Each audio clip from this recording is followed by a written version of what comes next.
பச்சை புடவைக்காரியாய் உன் தாய் மீனாட்சி வந்திருக்கிறேன். என் தங்கமே, வெற்றியை மட்டுமே தரக்கூடிய இந்த வெற்றிலையை தொட்டு உன் வேண்டுதலை நீ ஒருமுறை வைத்துப்பார். வெற்றிலையை தொட்ட 8வது நாளில் உன் வேண்டுதல்கள் கண்டிப்பாக நிறைவேறும். நான் நிறைவேற்றி வைப்பேன். இது என் சத்திய வாக்கு. வாழ்க்கையில் வெற்றி பெற்றே தீருவேன் என்று இருக்கும் நீ ஏன் அடிக்கடி நம்பிக்கையில்லாமல் உன் கடமைகளிலிருந்து நீ பின்வாங்குகிறாய்? மனம் தளராதே. வாழ்வில் பிரச்சனைகள் வரத்தான் செய்யும். அதற்காக எந்த காரியத்தையும் தள்ளி போடாதே. தொடர்ந்து தோல்விகளை சந்திக்கிறோமே என்று வருந்தாதே. விளைநிலமானாலும் அதை உழுதால்தான் பயிரிட முடியும். அதேபோல வாழ்வில் தடைகளை எதிர்கொண்டால்தான் வெற்றி பெற முடியும். எதை கண்டும் அஞ்சாமல் நம்பிக்கையோடு முயற்சி செய்து கொண்டே இரு.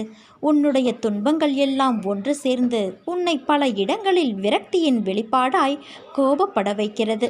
அது உனக்கு நல்லதல்ல குழந்தையே. கோபம் ஒருவரை வாழ வைக்க வேண்டுமே தவிர வீழ்த்தி புண்படுத்தக்கூடாது. எனக்கு எதிராக தவறு நடக்கும்போது எப்படி நான் கோபப்படாமல் இருப்பது என்று நீ என்னை பார்த்து கேட்பது புரிகிறது. கோபம் நல்லதுதான். அதை இடம்பொருள் உணர்ந்து வெளிப்படுத்தினால் நல்லது. கோபம் நெருப்பு போன்றது. நெருப்பு விளக்கு ஏற்றவும் உதவும். அதே சமயம் வீட்டையும் எரிக்கச் செய்யும். அதனால் கோபப்படுவதற்கு முன் ஒரு நிமிடம் நிதானமாக நன்கு யோசித்து செயல்படு. அவசரப்பட்டு வார்த்தைகளை கொட்டி விடாதே. உன்னை நேசிக்கும் உள்ளங்கள் மீது என்றும் கோபப்படாதே. ஒன்றை புரிந்து கொள் குழந்தையே. வாழ்வில் சாதிக்க, வெற்றி பெற நம்பிக்கையும் ஊக்கமும் தான் அவசியம். அது இருந்தால் கல்வி அறிவோ பொருளாதாரமோ இல்லாதவனும் கூட முன்னேறுவதும் வெற்றி பெறுவதும் உறுதி. நீ எல்லா செல்வ வளங்களையும் பெற்று சீரும் சிறப்புமாய் வாழ்வாய். கவலைப்படாதே. உன்னோடு உன் அன்னையான நான் இருக்கிறேன். நீ பாசத்திற்காக ஏங்குகிறாய். அது உனக்கு கிடைக்காமல் போகும்போதும், நீ உதாசீனப்படுத்தப்படும் போதும் நீ அடையும் துன்பத்தை காண சகிக்கவில்லை. உன் ஏக்கம் எனக்காக மட்டும் இருக்கட்டும். உனக்கு திகட்ட திகட்ட அன்பை பொழிய நான் இருக்கிறேன். என்னுடைய அன்பு மட்டும்தான் உதாசீனப்படுத்தாத அன்பு. உன் மனதை திடமாக வைத்துக்கொள். இந்த உலகத்தில் எதுவுமே நிரந்தரமில்லை. யாருமே நிரந்தரமில்லை. பெற்ற தாயானாலும், தந்தையானாலும், மனைவியானாலும், கணவரானாலும், குழந்தைகளானாலும் குறிப்பிட்ட எல்லை வரை மட்டுமே அவர்கள் வருவார்கள். ஆனால் உன்னோடு நிரந்தரமாக வரப்போவது உன் சத்குருவாகிய நான் மட்டுமே. அதை புரிந்து கொண்டு இன்பத்தையும் துன்பத்தையும் சரிசமமாக நினைக்க உன் மனதை நீ பக்குவப்படுத்திக்கொள். இன்பத்தை கண்டு மிகவும் பரவசப்படாமலும், துன்பத்தை கண்டு துவண்டு போகாமலும் உன்னை சமநிலையில் இருக்க நீ பழகிக்கொள். அப்போது நீ எதற்கும் கலங்க வேண்டிய அவசியம் இருக்காது. இந்த பக்குவ நிலைக்கு உன்னை கொண்டு வருவது உனக்கு முதலில் கஷ்டமாகத்தான் இருக்கும். ஆனால் நீ என்னையே நினைத்து என் நாமத்தை உச்சரிக்க அந்த பக்குவ நிலையை நான் உனக்கு வர வைப்பேன். வாழ்க்கையில் நீ பயணிக்கும் ஒவ்வொரு நாளும் ஒவ்வொரு பக்கங்கள். அவற்றுள் சிரிப்பு, கண்ணீர், சந்தோஷம், கோபம், கஷ்டம், வெற்றி, தோல்வி, ஆசை, நல்லது கெட்டது என எல்லாம் நிறைந்துதான் இருக்கும். அந்த பக்கங்களில் நீ மட்டும் இடம் பெறமாட்டாய். எல்லா உறவுகளும், எல்லா கதாபாத்திரங்களும் அதில் இடம் பெறும். அவர்களால் உனக்கு கிடைத்த அன்பு, கிடைக்காத அன்பு, நிலையில்லாத அன்பு, உண்மையான அன்பு என பல பல பரிமாணங்கள் இடம் பெற்று இருக்கும். ஒரு அன்பு விலகும்போது ஏற்படும் வலி, ஒரு அன்பு கிடைக்கும்போது ஏற்படும் சந்தோஷம் என பலவிதமான வர்ணங்கள் கொண்டது. இவற்றையெல்லாம் அனுபவிக்க விரும்பவில்லை என்றாலோ, அனுபவிக்க விரும்புகிறேன் என்று சொன்னாலோ இவை ஒன்றும் உன் கையில் இல்லை. யார் உன் வாழ்க்கையில் அமைய வேண்டும் என தீர்மானிப்பது உன் அன்னையான நான். இதற்கும் வேறு எதற்கும் நீ காரணமில்லை. புரிகிறதா? உறவுகள் என்றால் சண்டைகளும் மனக்கசப்பும் வருவது இயல்புதான். ஆனால் அதற்காக என் வாழ்க்கையை நான் தனியாக வாழப்போகிறேன் என்று சொல்வது அர்த்தமற்றது. முதலில் கூறியபடி உன் வாழ்க்கையில் என்ன நடந்தாலும் அதற்கு என் சம்மதம் வேண்டும். அதனால் தனித்து வாழப்போகிறேன் என்று புலம்பாதே. கைகளை சேர்த்து வைத்து அடித்தால்தான் கைத்தட்டலின் ஓசை கேட்கும். அதனால் தனித்து செயல்படு. ஆனால் தனித்து வாழ்வதற்கு நீ யோசிக்காதே. என் பரிபூரண அருளும் ஆசீர்வாதமும் உனக்கு எப்போதும் உண்டு. யார் கைவிட்ட போதிலும் என் பக்தனாகிய உன்னை நான் என்றும் கைவிட மாட்டேன்.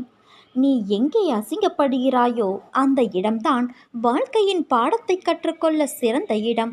அதனால் அமைதியாக இருந்து கற்றுக்கொள். உன் பிரச்சனை, சவால்கள் எதுவாக இருந்தாலும் சரி, சற்று விலக்கி வை. ஓய்விடு. நிதானமாக யோசி. பிறகு நீ செயல்படு. எல்லாமே சுபமாக முடியும், சுலபமாகவும் முடியும்.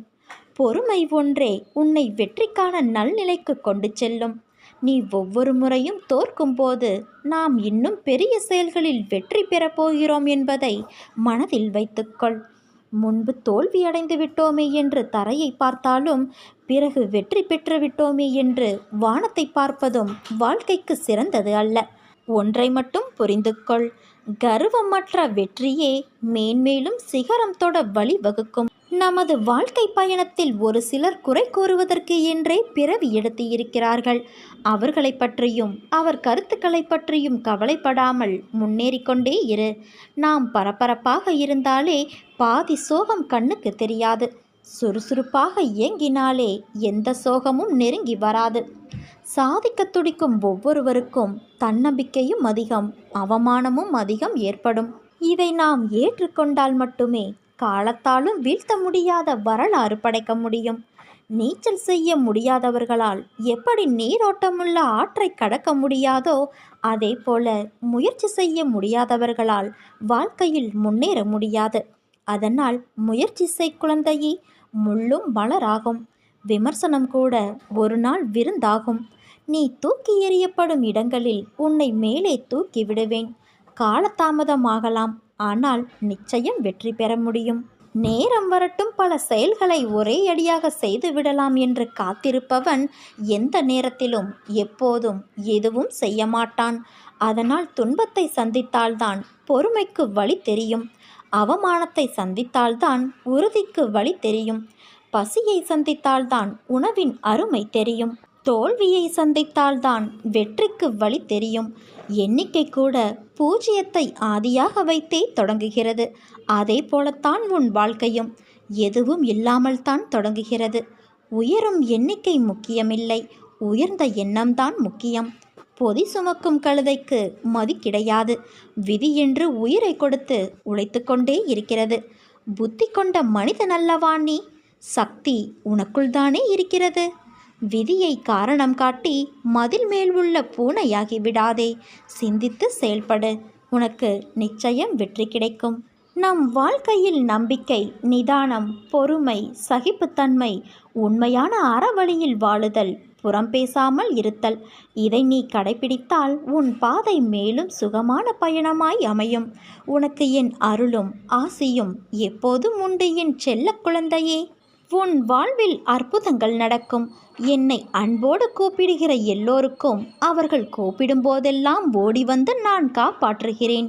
துன்பத்திலும் சோகத்திலும் பிரச்சனையிலும் விழுந்து போகிற அனைவரையும் தூக்கி விடுவதற்காகவே இப்போது நான் வந்திருக்கின்றேன்.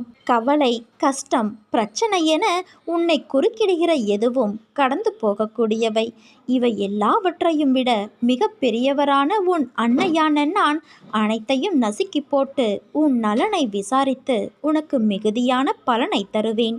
நீ நினைத்த வாழ்க்கை, நீ நினைத்த எதிர்காலம் உன்னை தேடி வரப்போகிறது. நான் வர வைக்கப் போகின்றேன். என் மீது நம்பிக்கை வைத்து தைரியமாகவும் துணிச்சலோடும் இரு. உனக்கு ஒரு ஆச்சரியத்தை, அற்புதத்தை நான் நிகழ்த்தப் போகிறேன். இந்த பிரபஞ்சம் உனக்கு தருவதற்கு தயாராக இருக்கிறது. இன்னும் உன் வாழ்வில் என்னென்ன சோதனைகள் வரப்போகிறதோ என்ற உன் ஆதங்கம் உன் அன்னையான எனக்கு நன்றாக புரிகிறது. வாழ்வில் சோதனை என்பது சாதாரண நிகழ்வுதான். அதன் மூலம் நீ பெற்ற பாடம் என்ன? அந்த அனுபவத்தை கொண்டு எதிர்வரும் சூழ்நிலைகளை எப்படி சமாளிக்கப் போகிறாய் என்பதில்தான் வாழ்க்கையின் தாத்பரியமே அடங்கியுள்ளது. வாழ்வில் உயர்ந்த நிலையை அடையக்கூடிய தகுதி உன்னிடத்தில் நிறையவே கொட்டி கிடக்கிறது. அதனால் வாழ்வில் என்றுமே பிரச்சனைதான் என்று புலம்பாமல் எல்லாம் ஒரு வகையான பாடம் என்று உணர்ந்து கொள். நீ உருகும்போது நான் தாரை தாரையாய் அழுகின்றேன். என் கன்னங்கள் ஒட்டி போகும் வரை உனக்காக நான் விரதம் இருக்கிறேன். உனக்காக நான் அங்குமிங்கும் ஓடி ஆடிக்கொண்டு இருக்கிறேன். வாழ்க்கையில் அடுத்த நிமிடங்கள் என்ன நடக்கும் என்பதில்தான் மனிதனின் வாழ்நாளுடைய அர்த்தங்கள் அடங்கியுள்ளது. அந்த அர்த்தங்களுக்கு நாம் ஓடுகின்ற ஓட்டம். அதில் நிதானமாக ஓடுபவர்கள் சில பேர். சிலர் எதற்காக, ஏன் என ஒன்றும் தெரியாமல் ஓடுகிறார்கள். இந்த தற்போதைய உலகத்தை பார்க்கும்போது விடிவது அதில் ஓட்டம் மட்டும்தான் நம் கண்களுக்கு தெரிகிறது. ஏதோ சிறு சிறு இடத்தில் அன்பு, பரிவு, பாசம் என சிலரின் மனதில் பார்க்க முடிகிறது. அப்படிப்பட்ட சூழலில் என் பிள்ளைகளான நீங்கள் என் கண்களுக்கு வித்தியாசமாக தெரிகிறீர்கள். நேர்மறை உலகில், நேர்மறையான சூழ்நிலையில் மனிதர்களிடத்தில் வாழ்வது சுலபம். நேர்மறை உலகம்தான். ஆனால் சில மோசமான எதிர்மறையான குணங்களை நீ கடந்து வருகிறாய். இது வெள்ளத்தில் தத்தளித்தவனுக்கு அவன் முழுகும் நேரத்தில் அவனுக்கு கிடைத்த கைப்பிடி என்பது அவன் உயிர் காக்கும் தெய்வம். அந்த நேரத்தில் அதுதான் உன் இப்போதைய வாழ்க்கையின் நிகழ்வு.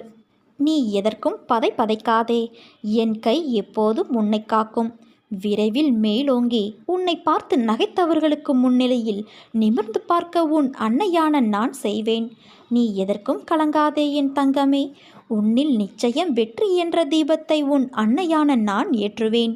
நீ உன்னில் பார்க்கும் அனைத்துமாய், அகிலத்தின் ரூபமாய் உனக்கு நான் இருப்பேன். செயல் புரியும் கடமை மாத்திரம்தான் தன்னுடையது. பலனை அளிப்பவர் எல்லாம் வல்ல இறைவன் என்னும் திடமான நம்பிக்கை எவரிடம் உள்ளதோ அவருடைய செயல்கள் அனைத்தும் நிச்சயம் வெற்றி பெறும். நிகழ்காலம் உனக்கு கடினமாக இருந்தாலும் இது நிரந்தரம் என்று நினைத்து கொள்ளாதே. காலம் மாறும், நிலைகள் மாறும். வரும் காலம் நிச்சயம் உனக்கு வளமானதாக அமையும். என் வார்த்தைகள் மீது நம்பிக்கை வை. உனக்கு நல்ல நேரம் தொடங்கிவிட்டது. நீ நம்பிக்கையோடு இரு, நல்லதே நடக்கும். உன் மீனாட்சி தாய் நான் இருக்க கவலை எதற்கு உனக்கு?